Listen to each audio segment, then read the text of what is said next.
Stephanie White. She actually made some very nice comments. Coach generational talent like Caitlin Clark. And, we really do just have a great group of human beings and a strong group of women that are leading our organization. Stephanie White, she went and thankfully didn't use the phrase blessing in disguise. Indiana Fever fans and front office is slowly waiting on the return of Caitlin Clark, man. We all have been sitting patiently, and it looked like her return is closing in. The Indiana Fever is currently sitting at around 8-7 without her. The Indiana Fever have gone on their first 5-game win streak in a decade. The Indiana Fever are better without Caitlin Clark. If Caitlin can come back healthy, that they might have an actual chance this year. Just 2 minutes ago, Stephanie White hinted that the Fever might not even need Caitlin Clark. But is that really true, or is there something deeper going on? The winning streak, the silence, the blessing in disguise. Let's unpack the truth. If you're 100% Team Caitlin, drop a 100% in the comments right now, and let's show her the support she deserves. Clark has firmly established herself as the biggest name in the WNBA. Some players don't just play the game, they change it. Caitlin Clark is one of those players.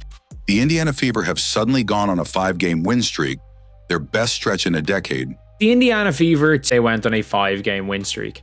And we have to be honest when it comes to the Fever. The team has now won 5 straight games, sitting at 17-12.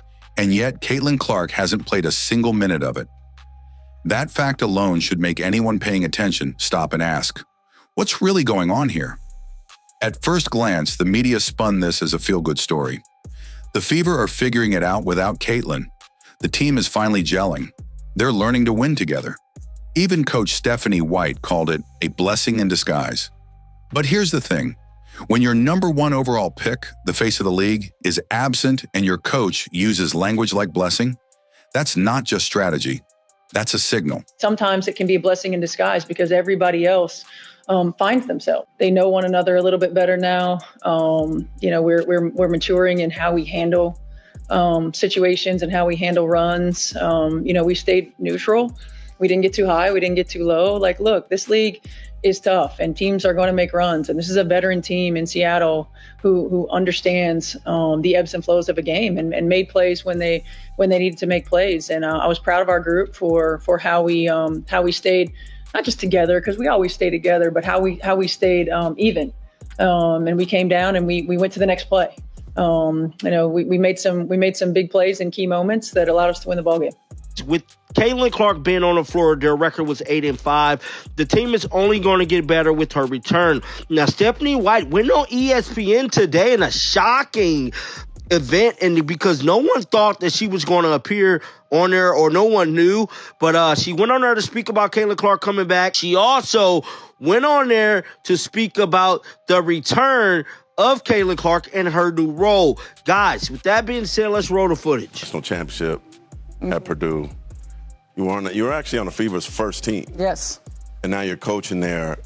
What does Indiana basketball mean to you, and what does the Fever personally mean to you in being back there your first season? This franchise is just a part of my DNA. Growing up in Indiana, playing most of my career in the state of Indiana, being a part of the first Indiana Fever team, being a part of the first championship. But let's look deeper. The Fever's recent wins came against teams like the Mercury, Wings, Storm, and Sky. Teams either struggling or resting starters. These were not statement victories against title contenders. In fact, one analyst pointed out that the only truly impressive win in that streak was against the Mercury. They lost to Liberty. They beat the Aces, which is a game that was an impressive game. They then beat the Sky. The Mercury was a really impressive one. That was, in my opinion, the Mercury was the only game where I'm like, yeah, the Mercury showed up to play, and so did the Fever, and the Fever won. Who actually showed up to play. And even then, it took everything the Fever had to pull it off. Now here's the twist. When Caitlin Clark did play earlier this season, she was putting up monster numbers. We're talking 31 points, 12 assists one night, then a triple-double against the Sparks. She had 35 points, I think. Well, Mitchell had 36. And then in the LA Sparks game, she had a triple-double. And 35 points in another outing. Her presence elevated the entire offense, even when the Fever were up against elite teams like the Aces or the Liberty. And the numbers don't lie. The Fever scored just 58 points against the Dream without Caitlin. But when she returned, they exploded for 102 points, a plus 44-point differential in one game. Caitlin Clark comes back, they scored 102 points. They scored 42 more points. Without Caitlin Clark, they had 19 in one game and 16 in their previous game without CC even playing. I can't remember the last time they had that many damn turnovers with Caitlin Clark being on the basketball court. That's not coincidence. That's impact.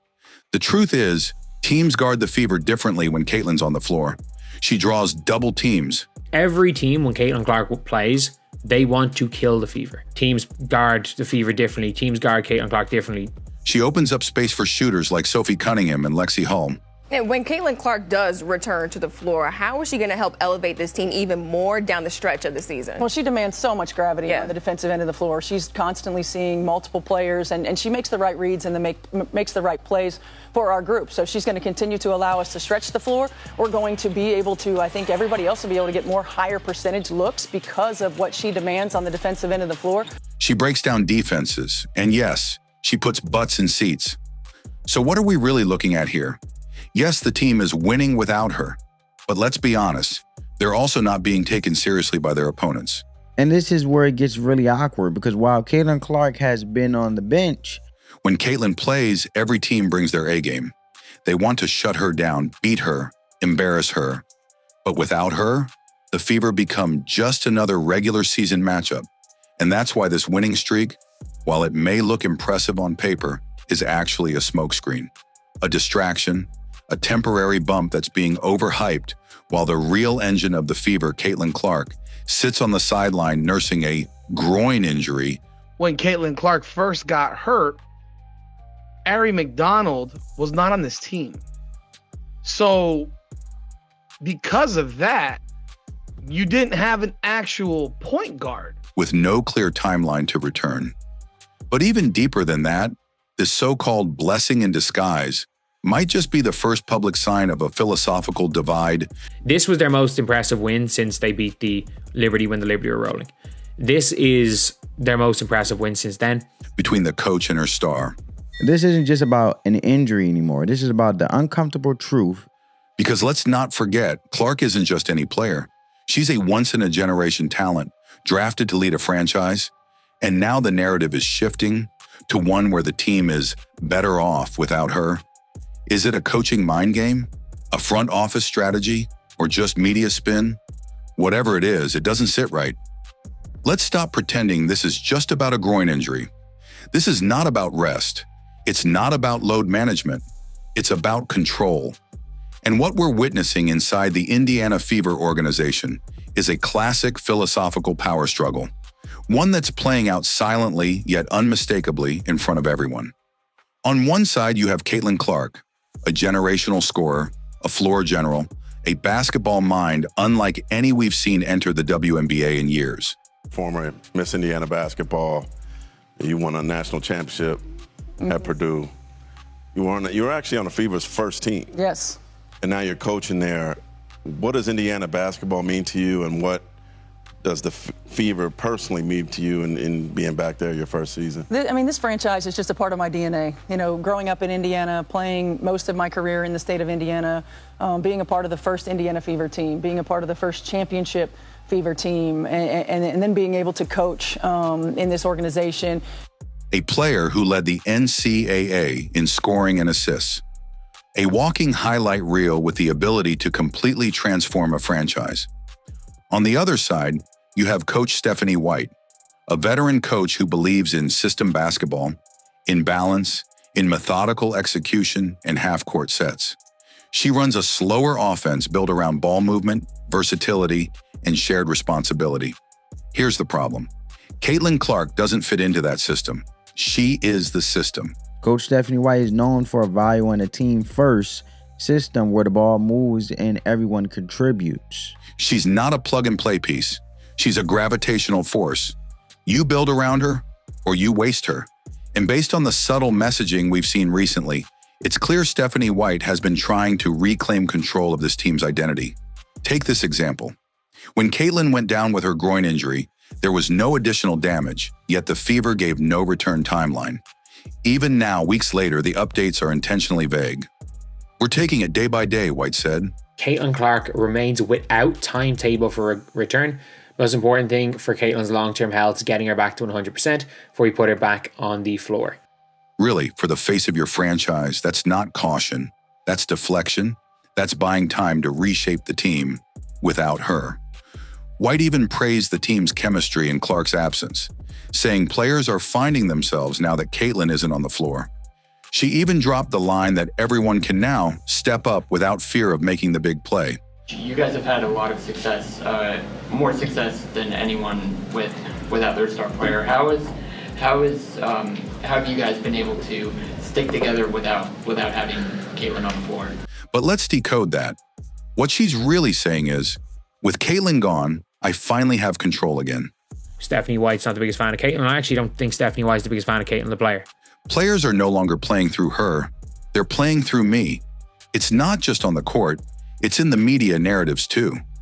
A recent article by Scott Agnes subtly framed fans who support Clark as outsiders. He didn't criticize trolls. He didn't call out those who harassed Clark after her stalker was jailed.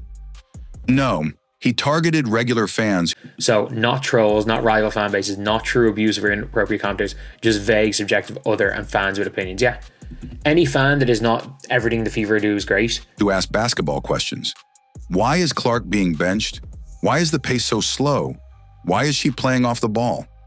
This is the new playbook. Scott Agnes post. He literally basically said one of the reasons why fans are bad is when they're calling for a coach to be fired. I'm sorry.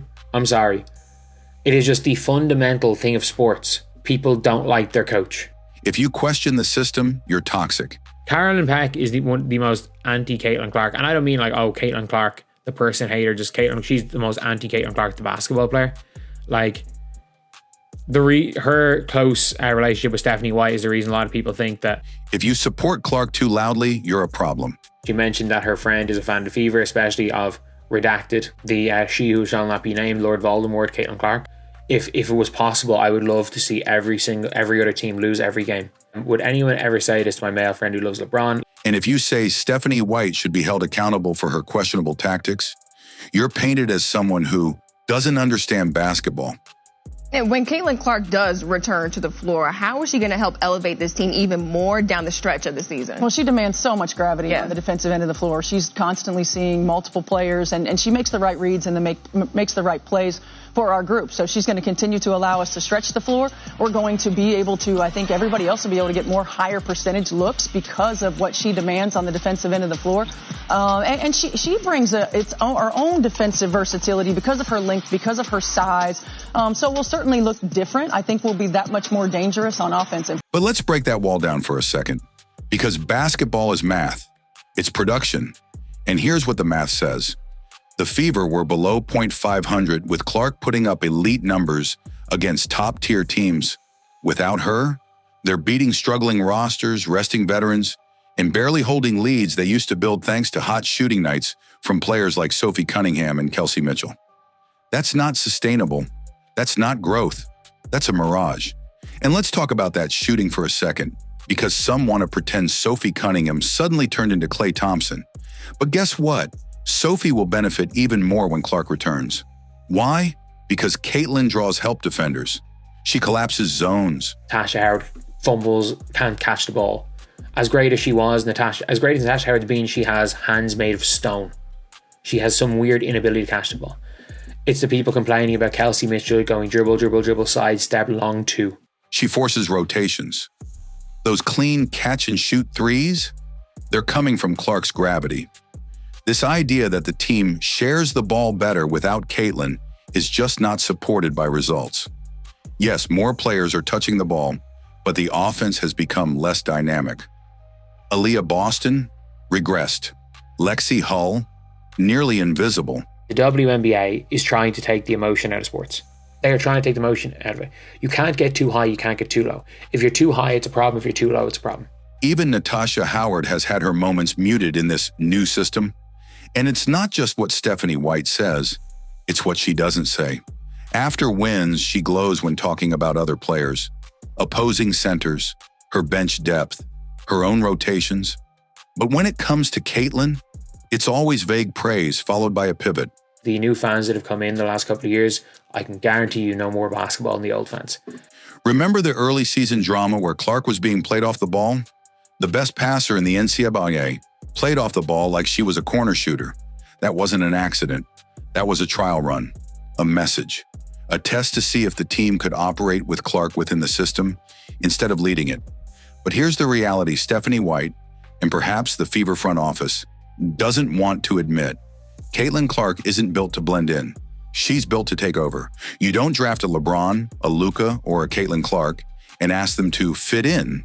You build the system around them, and when you don't just underutilize them, you disrespect their impact. Now, some will say, but the Fever are winning. Sure they are, for now. But that success came not because they've evolved past Clark, but because they've faced a string of favorable matchups, teams not locked in, and shooters hitting above their averages. That won't last. And when it crashes back down, and it will, the Fever will look back and realize they had one of the most transcendent basketball minds in a generation, and they let a rigid system hold her back. That's the real power struggle. Let's call it what it is. This isn't about a growing injury anymore. This is about philosophy. This is a classic power struggle you see in every walk of life. And it's already underway. As whispers grow louder and Stephanie White's system continues to stretch without its biggest star, one question hovers over the entire WNBA like a storm cloud. What happens when Caitlin Clark comes back? Because this isn't just a return from injury. It's a battle for identity, for control, and for legacy. Let's remember what Caitlin Clark was brought in to be. Not just a player, but a revolution. The Indiana Fever didn't draft her to fit in. They drafted her to elevate, to lead a franchise out of obscurity and into the national spotlight. And she delivered instantly. Ticket sales exploded. National broadcasts tripled. Merchandise flew off the shelves. People who had never watched a WNBA game were suddenly glued to Fever matchups, just to see Caitlin do Caitlin things. Half-court threes, no-look dimes, and crowd-erupting crossovers. She didn't just bring excitement, she brought hope. But now, after a mysterious injury and a winning streak built without her, that vision is under threat. Because when Clark returns, it's becoming increasingly clear. She might not be walking back into the same team she left. The longer Clark is out, the more the team wins, the harder it would be for her to come back and just be the player she's always been. If Caitlin can come back healthy, that they might have an actual chance this year. Let's be blunt. Stephanie White's recent comments reveal the plan. This group has found themselves. No one's afraid to make the big play anymore. The offense is balanced now. That's not subtle. That's code for, we don't need to run everything through Caitlin anymore. And therein lies the problem. Because the second Clark steps back on that floor, she's no longer returning as the unquestioned franchise cornerstone. She's walking into a locker room where roles have shifted, chemistry has changed, and the system has grown in a direction that may no longer center her. In other words, she may have to fight, not just to play, but to be herself. And if the Fever are seriously considering altering her role, forcing her into a corner spot, reducing her minutes, or diminishing her usage to make room for shared offense, then they are playing with fire. Because here's what they're forgetting.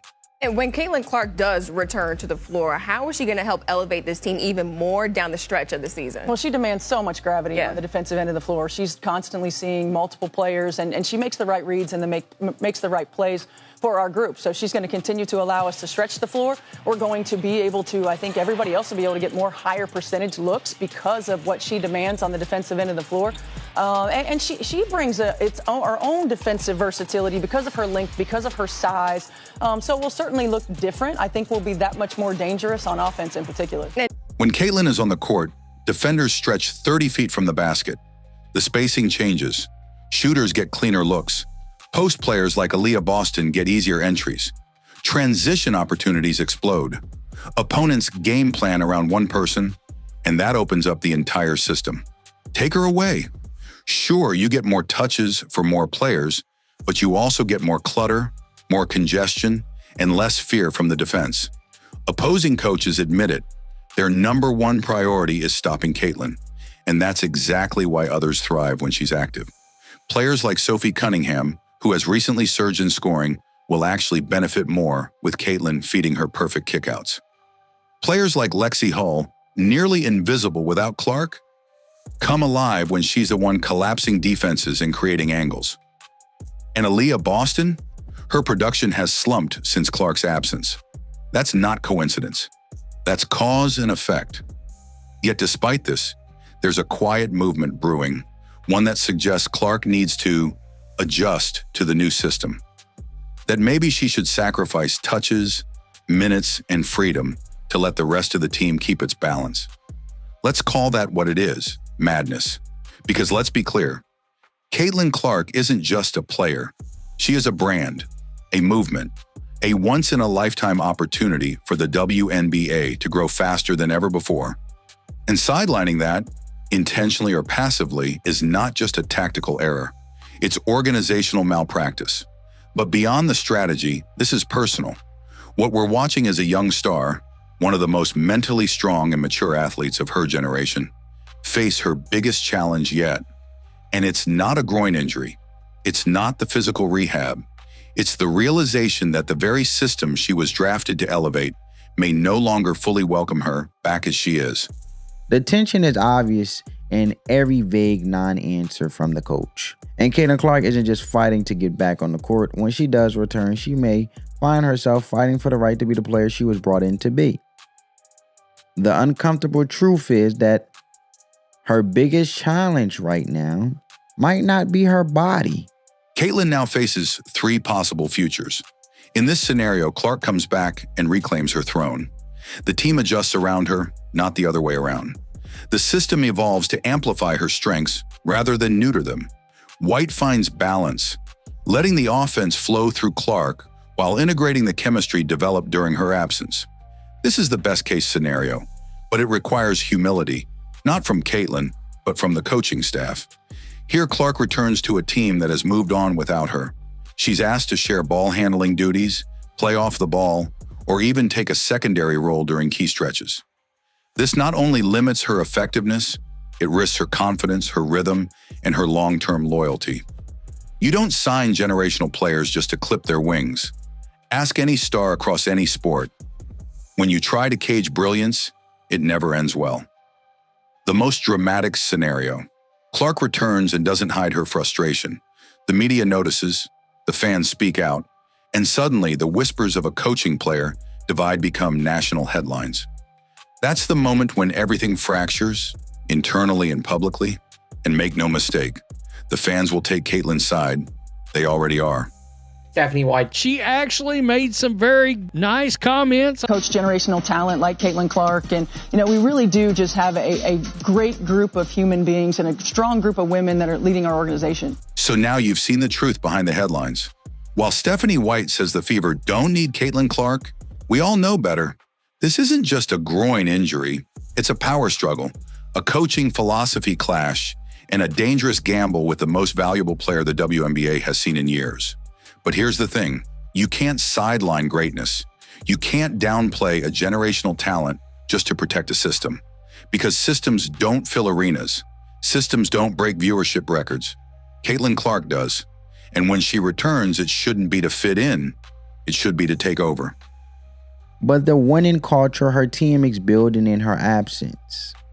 If you believe Caitlin Clark deserves the ball in her hands, the system built around her, and the full support of her team and coach, then show up now.